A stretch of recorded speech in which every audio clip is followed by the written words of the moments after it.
وَيُنذِرَ الَّذِينَ قَالُوا اتَّخَذَ اللَّهُ وَلَدًا، اور خبردار کر دے ان لوگوں کو جنہوں نے کہا کہ اللہ نے بیٹا بنایا۔ یہ ساری دجالیت جو ہے اس کی جڑ کیا ہے؟ مسیحیت، جو موجودہ مسیحیت ہے، جو حقیقت میں مسیحیت نہیں ہے، پولزم ہے، جس کی بنیاد تثلیث پر ہے کہ اللہ کا بیٹا بنا دیا حضرت مسیح علیہ السلام کو، اور انہیں کفارہ بنا دیا تمام جو بھی مان لے ان کو ان کے گناہوں کا، پیش کی معافی ہے ان کے گناہوں کی جو حضرت مسیح پر ایمان لے آئے۔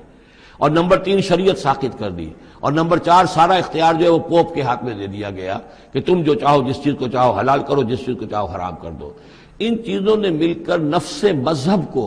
اس قدر قابل نفرت شے بنا دیا کہ یورپ کے عوام کے اندر مذہب کے خلاف شدید نفرت پیدا ہو گئی۔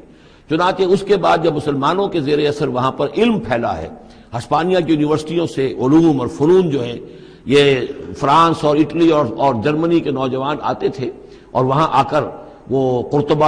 اور غرناطہ اور طلیقلہ کی یونیورسٹیوں سے پڑھ کر جاتے تھے۔ تو ان کے زیر اثر جو ایک ریفرمیشن شروع ہوئی، اصلاح مذہب، اور ایک رینائسنس،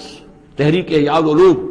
وہ جو اصل تو تحریک تھی اس بات کی کہ انسان علم کی طرف دوبارہ رجوع کرے، لیکن یہ کہ وہ علم جب آگے بڑھا ہے تو وہاں پہ عیسائیت کے خلاف جو رد عمل تھا اس کی وجہ سے اس میں مذہب کی دشمنی جو ہے اس تحریک کے اندر خود بخود شامل ہو گئی۔ تو مذہب سے بیزاری،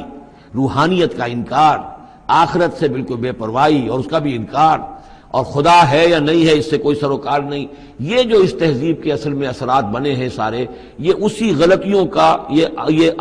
اثرات ہیں، نتائج ہیں کہ جو عیسائی مذہب کے اندر جو یہ تحریفات کر کے جو غلطیاں کی گئی ہیں۔ اس کو یہاں کہا گیا ہے